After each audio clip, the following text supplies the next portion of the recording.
Bordighera TV, siamo oggi al Teatro Principessa di Grace di Monaco e siamo in occasione della presentazione del DVD dell'opera del maestro Tod Machover, Death and the Powers, che viene ripresentata qui dopo una premiere presentata nel 2010 proprio qui a Monaco, che ha avuto grandissimo successo in tutto il mondo. Oggi siamo proprio in compagnia del maestro Tod Machover e vogliamo appunto chiedergli qualche domanda proprio riguardo all'evento.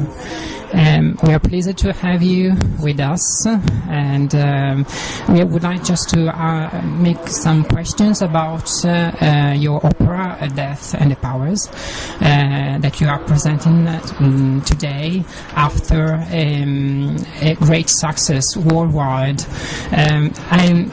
We recall that you have already presented this piece of opera in 2010, if I'm not wrong, here in Monaco.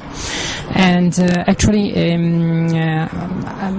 the news, actually, some newspapers have defined your opera a creation of passionate intensity. This is actually the Wall Street Journal, and some others the New Era opera, and this is Philadelphia Inquirer.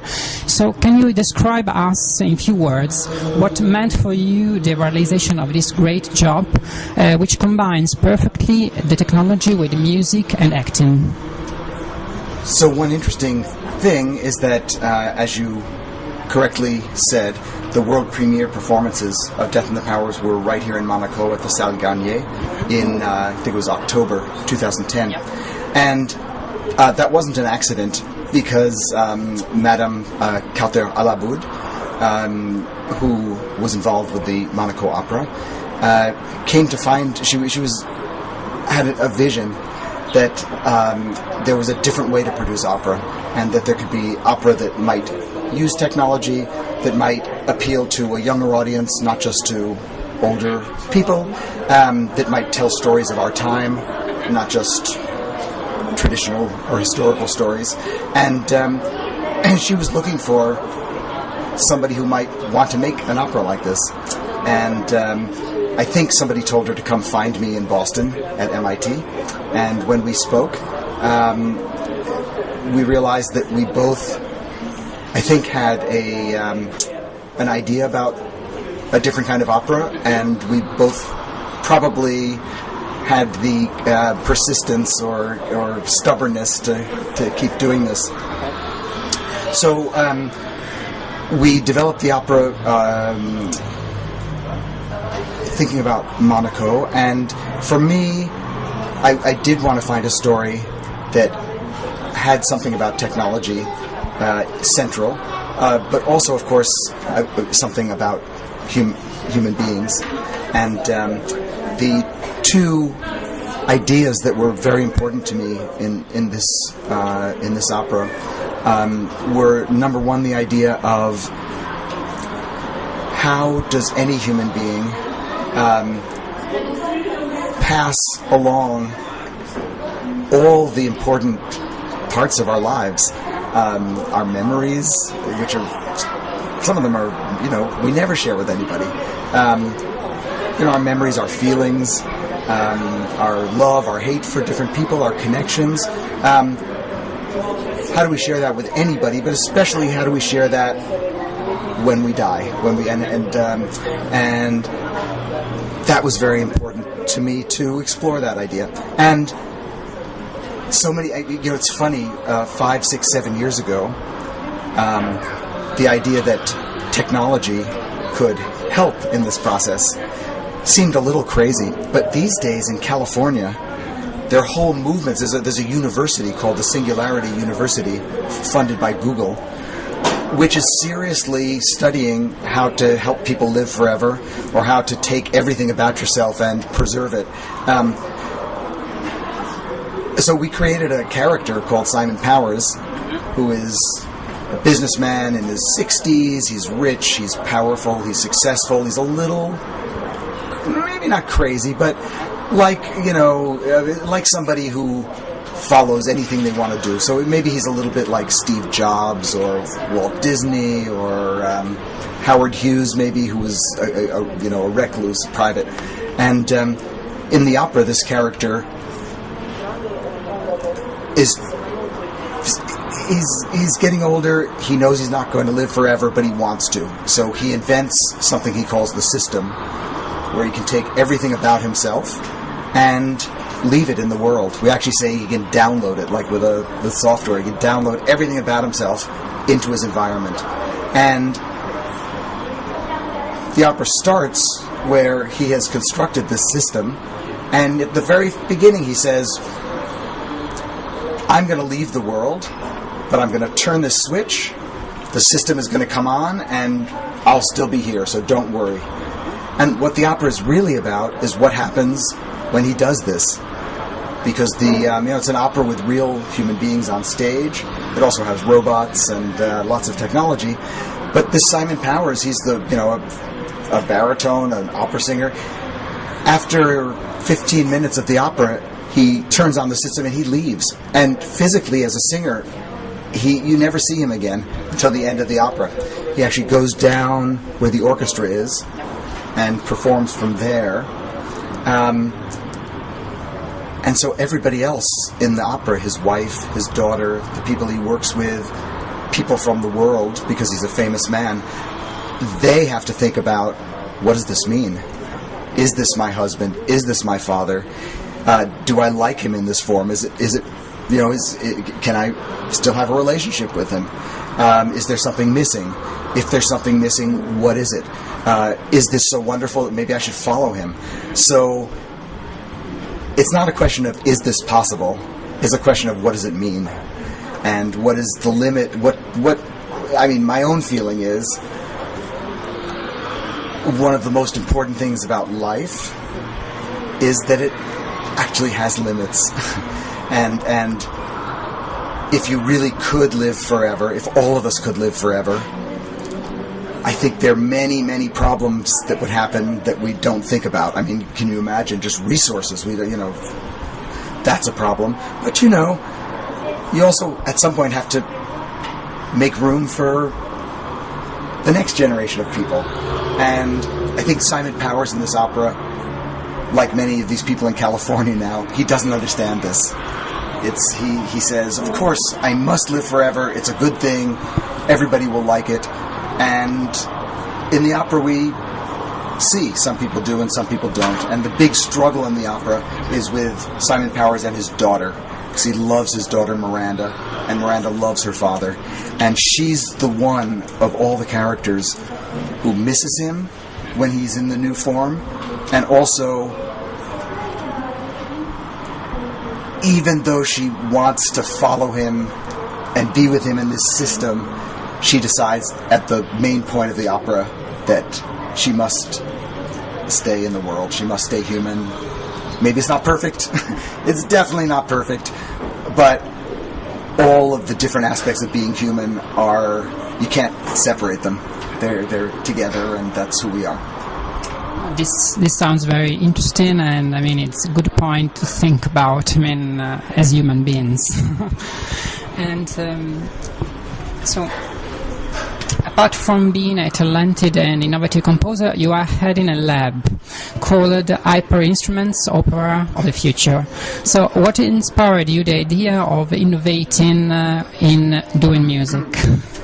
Oh, that's a great question. I think there are many things, but the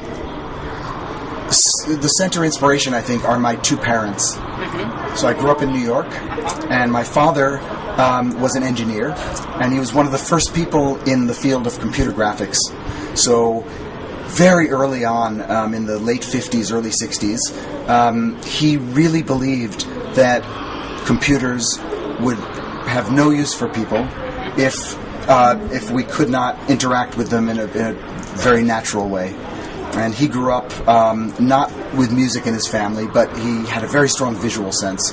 So he really believed that you had to make pictures or draw lines or have text. And so he started some of the first companies that made graphic displays. And so we always had a lot of I think he really believed that done the right way, technology could actually help people. And actually, it does. I mean, what would you do without your iPad or your laptop now? My mother still is a musician.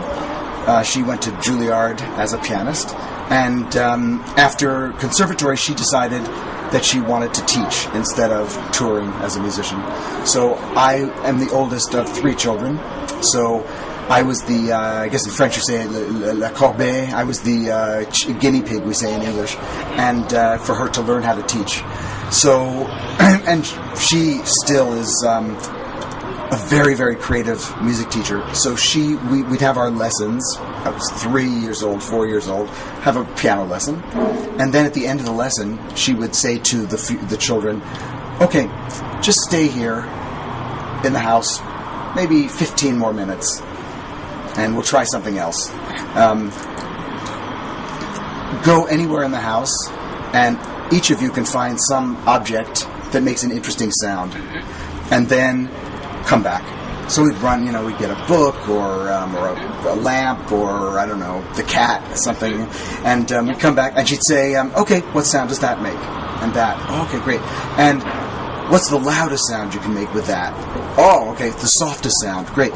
Okay, what if you played that and that at the same time? What is that? It's great. Okay, we have all these sounds. Can you think of a word that describes that sound? Okay, great. Word. So we have these sounds, we have different ways of playing them, we have words. Let's make up a story with these sounds. What comes first? What comes second? What might happen with that sound? And so after 15 minutes, we had a piece of music and we'd play it. And then the last thing she'd say would be, okay, when you go home this week, take a picture of what we just did. So when we come back next week, you can remember it and we'll do it again. So in this experience, 4 years old, I realized that music is not just printed music written by dead people. It's something that anybody can use to express themselves. Yes, we have notes and scales, but music comes from listening. It comes from the real world, and people make systems for music that fit what they need to say, and that doesn't stay the same. And instruments can make music, the voice can, but the world can make music. And even something like music notation, which is a difficult language that one must learn, at the end of the day, the purpose it serves is to remember some aspect of the music so that you can recreate it, perhaps with some variation. And understanding this as a child, and the combination of that with technology, which really is, especially in our world now, technology is the language we use to solve problems and to think about things that aren't possible.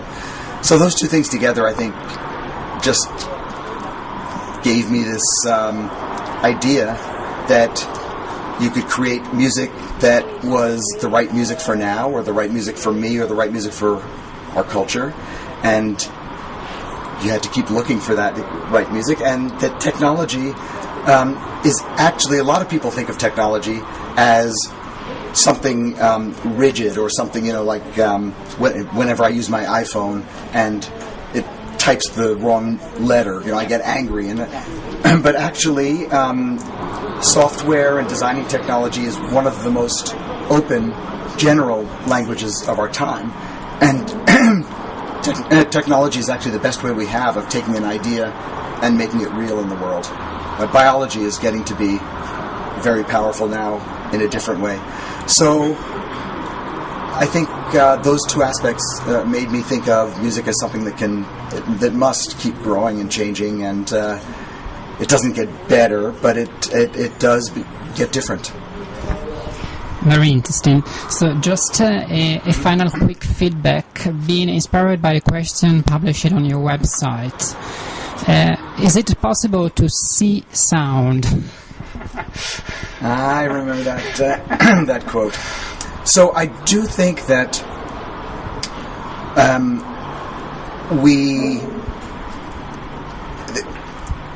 it's kind of natural. We have these different senses, and they don't actually work the same way. They don't work the same way in our brain. different people are sensitive to different things. So, you know, some people are incredibly sensitive to small changes in sound. Other people just aren't. Other people are very, very sensitive to color and texture and visual things. Some people are sensitive to smell. So my feeling is that for all of us, our different senses are connected in a much more complex way than we usually admit. And there's a lot of research now that you've heard of the word synesthesia. Synesthesia is a scientific term that describes somebody who has two senses which are interconnected in a very complex way. I've heard often, this isn't true for me, but I've heard often examples of musicians who hear a sound and physically see a color with that sound. They see it in their mind. So, you know, a certain note is absolutely red every single time they hear it. And that's something about their visual perception and their auditory perception is connected. So we've often thought of this as a strange thing. Research now shows that actually children, especially the smaller you are, that's the way they respond. Their senses are very interconnected. And what we're starting to suspect is that adults don't want our children to have their senses mixed up. And so we, very early on, tell people, no, that's a nice idea, but that sound doesn't have a color, and no, that smell doesn't have, a feeling to it. But I think that not only do we want in this next period to make artwork that connects different senses, I think it's naturally where things are going. And we're talking here in the Princess Grace cinema, and in the early 20th century, through most of the 20th century, cinema was the art form that brought. It's amazing. I mean, you sit in a room with a big screen and you have music in the background and you have words and you have a story and you obviously have all the visuals, and it combined many senses. My feeling is that we're at a period now where we have to think much bigger and incorporate many more senses. There's actually we're actually starting to call it the eighth art, because cinema is called the seventh art. And I think in music, we have what's called counterpoint, which is when I have, a melody, bum, bum, bum, bum, bum, bum, bum, and then another melody which might be bum, bum, bum, bum, bum. Now, I can't sing them both at the same time, but music is designed so that these two melodies work with each other, against each other, to make something new. And I think we're starting to realize that the senses can work like that also. We can have something where we hear it, and there's a visual where we do see the music, but there might be a visual that isn't exactly the same, and it goes somewhere else, and that creates the same kind of tension and complexity that two melodies might in music. So I do think you can see sound, but I don't think we've seen it quite in the right way yet, so it's worth looking for. So thank you very much for your patience in answering my questions, and I'm looking forward to interviewing you again quite soon. Thanks so much, it's really been a pleasure. Grazie a tutti, arrivederci, alla prossima.